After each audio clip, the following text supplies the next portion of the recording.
আমন্ত্রণ জানাচ্ছি আন্তর্জাতিক সংবাদে। শুরুতে সংবাদ শিরোনাম। ইরানের কিছুই করতে পারেনি ইসরায়েল। আমেরিকা পুরোদস্তুর ইরানের হাতে ধরা।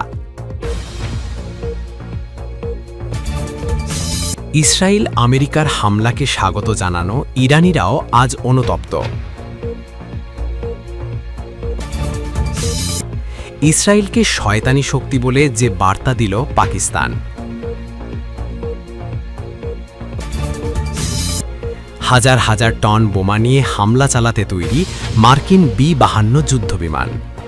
এতক্ষণ শুনছিলেন সংবাদ শিরোনাম, এবারে বিস্তারিত সংবাদ। তবে তার আগে অনুরোধ থাকবে ভিডিওটিতে একটি লাইক দিয়ে কমেন্ট করে জানিয়ে দিন কোন জেলা বা দেশ থেকে ভিডিওটি দেখছেন ও শুনছেন। ইরান ও আমেরিকার মধ্যে যুদ্ধবিরতি হওয়ায় সবচেয়ে অস্বস্তিতে রয়েছে দখলদার ইসরায়েল। কারণ বহুল কাঙ্ক্ষিত এই যুদ্ধবিরতি না করতে আমেরিকাকে বারবার অনুরোধ করেছে ইসরায়েলি প্রধানমন্ত্রী নেতানিয়াহু।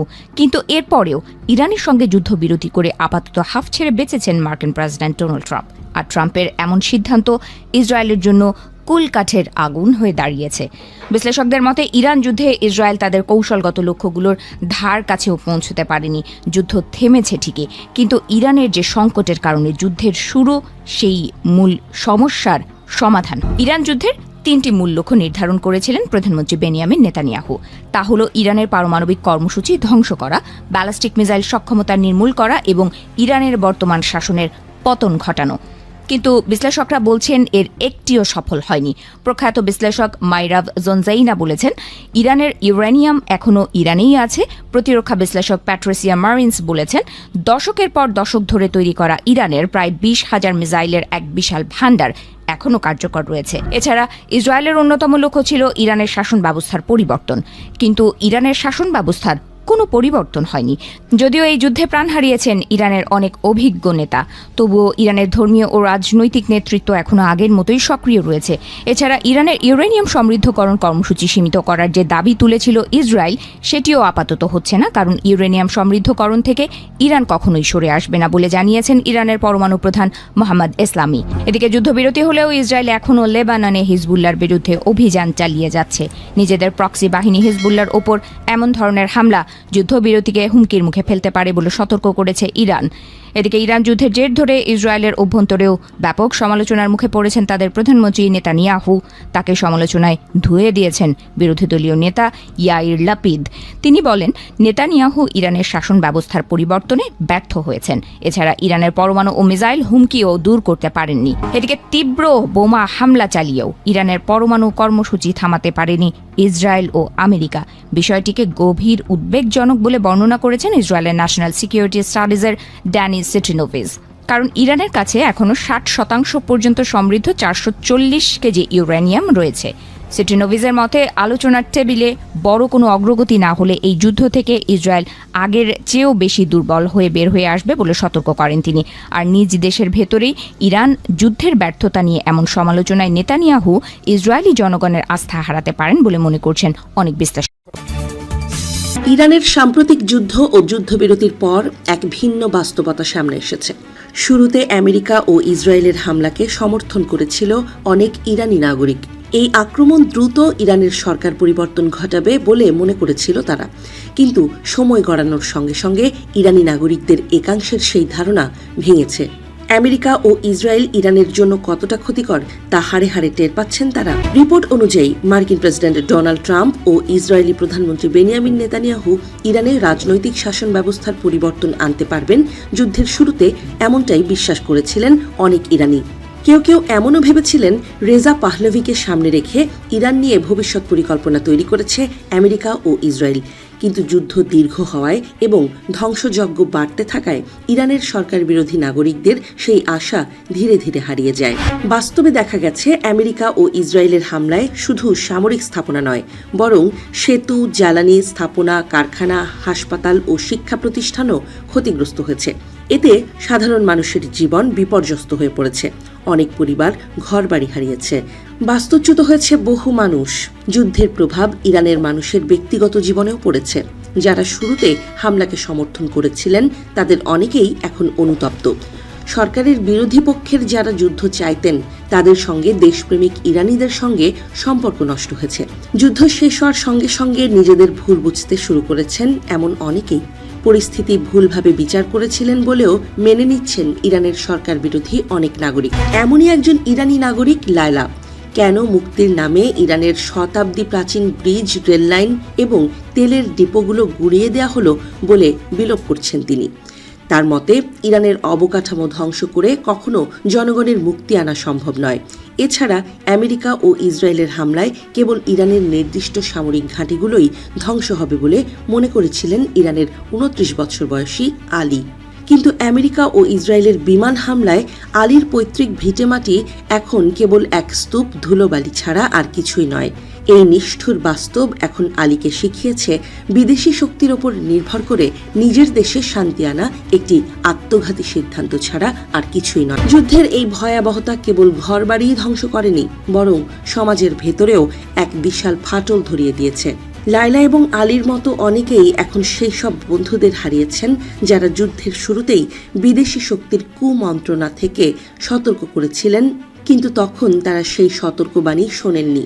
এদিকে ইরান ও আমেরিকার মধ্যে যুদ্ধবিরতির ঘোষণা ইরানি নাগরিকদের মধ্যে কিছুটা স্বস্তি এনেছে। আবার স্বাভাবিক জীবনে ফেরার চেষ্টা করছে ইরানের মানুষ। তবে অনিশ্চয়তা এখনও কাটেনি। সংঘর্ষ আবারও শুরু হতে পারে বলে আশঙ্কা করছেন অনেকেই। বর্তমানে পাকিস্তানের মধ্যস্থতায় যুক্তরাষ্ট্র ও ইরানের মধ্যে যুদ্ধবিরতি নিয়ে ব্যাপক কূটনৈতিক তৎপরতা চলছে। তবে মাঠ পর্যায়ে সহিংসতা এখনও কমছেই না। লেবাননের ওপর ইসরায়েলের লাগাতার হামলা যেন অন্যরকম বার্তাই দিচ্ছে। যদিও মধ্যস্থতাকারীরা দাবি করছেন এই যুদ্ধবিরতি লেবাননের জন্য প্রযোজ্য, তবে ওয়াশিংটন ও তেল আবিব তা বারবার অস্বীকার করছে। আর এবার অন্যতম মধ্যস্থতাকারী দেশ পাকিস্তান বর্তমান পরিস্থিতি নিয়ে এক কড়া বার্তা দিল ইসরায়েলকে। ইরান যুক্তরাষ্ট্র যুদ্ধবিরতির মধ্যেই লেবাননের ওপর ভয়াবহ বিমান হামলা চালায় ইসরায়েল। ইরান লেবাননের ঘাঁটি যুদ্ধবিরতির অন্তর্ভুক্ত বলল তেল আবিব তা মানতে নারাজ। আর তাতেই যেন বেজায় চটেছে মধ্যস্থতাকারী দেশ পাকিস্তান। দেশটির প্রতিরক্ষা মন্ত্রী খাজা মোহাম্মদ আসিফ ইসরায়েলের এমন হামলায় বেশ বিরক্ত।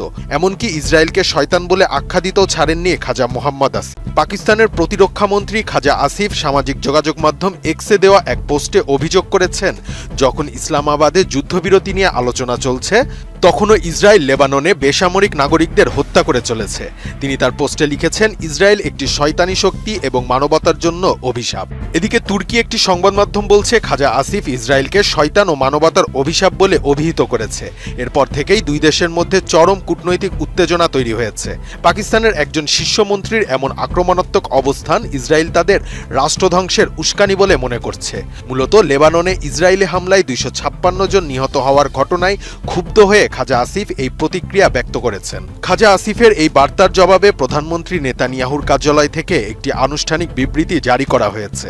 বিবৃতিতে বলা হয়েছে, পাকিস্তানের প্রতিরক্ষা মন্ত্রীর এই বক্তব্য মূলত ইসরায়েল রাষ্ট্রকে নিশ্চিহ্ন করে দেওয়ার একটি নির্লজ্জ আহ্বান, যা কোনোভাবেই গ্রহণযোগ্য নয়। ইসরায়েল দাবি করেছে, কোনো দায়িত্বশীল সরকারের কাছ থেকে এমন মন্তব্য প্রত্যাশা করা যায় না, বিশেষ করে যারা নিজেদের শান্তির মধ্যস্থতাকারী হিসেবে দাবি করছে। নেতানিয়াহুর দপ্তর মনে করে পাকিস্তানের এই অবস্থান তাদের নিরপেক্ষতাকে প্রশ্নবিদ্ধ করেছে এবং এটি শান্তি প্রক্রিয়ার জন্য একটি বড় হুমকি।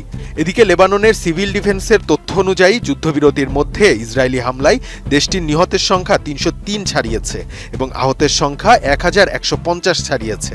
গত 2 মার্চ থেকে শুরু হওয়া ইসরায়েলি অভিযানে লেবাননে এ পর্যন্ত 1888 জন প্রাণ হারিয়েছেন। এই ক্রমবর্ধমান প্রাণহানি ও খাজা আসিফের কড়া মন্তব্য ইসলামাবাদের চলমান শান্তি আলোচনাকে এক অনিশ্চিত ভবিষ্যতের দিকে ঠেলে দিয়েছে। মধ্যপ্রাচ্যের উত্তপ্ত মরুভূমিতে ইরান ও আমেরিকার মধ্যে যুদ্ধবিরতি কার্যকর হওয়ার পর বিশ্ব এক অদ্ভুত সামরিক দৃশ্যের সাক্ষী হয়ে থাকল, যা আগে কখনো দেখা যায়নি। মার্কিন বিমান বাহিনীর সবচাইতে ভয়ঙ্কর এবং দানবীয় মারণাস্ত্র B-52 স্ট্র্যাটোফোর্ট্রেস কয়েক টন গোলাবারুদ ও শক্তিশালী বোমা নিয়ে ইরানের বুক চিরে চূড়ান্ত আঘাত হানার প্রস্তুতি নিচ্ছিল। ইংল্যান্ডের রাজকীয় বিমান ঘাঁটি থেকে উড়ে এসে এই বিশাল ডানাওয়ালা কোল্ড ওয়ার আমলের বোমারু বিমানগুলো ইরানের আশপাশে টহল দিচ্ছিল। ইরানের প্রতিরক্ষা ব্যবস্থাকে চ্যালেঞ্জ জানিয়ে ভয়াবহ হামলার ছক কষছিল যুদ্ধ বিমানটি, কিন্তু 2 সপ্তাহের যুদ্ধবিরতি কার্যকর হওয়ায় সেগুলো ঘাঁটিতে ফিরে গেছে। এক একটি B-52 বোমারু বিমান প্রায় 70,000 পাউন্ড ওজনের বিস্ফোরক বহন করতে সক্ষম, যা নিমিষেই যে কোনো শক্তিশালী সামরিক ঘাঁটিকে ধ্বংসস্তূপে পরিণত করে দেওয়ার ক্ষমতা রাখে। ইরানকে ধ্বংসস্তূপে পরিণত করতে এই বিশালাকার বোমারু বিমানগুলোকে যুদ্ধের ময়দানে মোতায়েন করেছিল পেন্টাগন এবং মার্কিন সামরিক কমান্ড। আর তাই ইরানের ভাগ্য হয়তো চিরতরে অন্ধকার গহ্বরে তলিয়ে যেতে চলেছে বলে আশঙ্কা করা হচ্ছিল।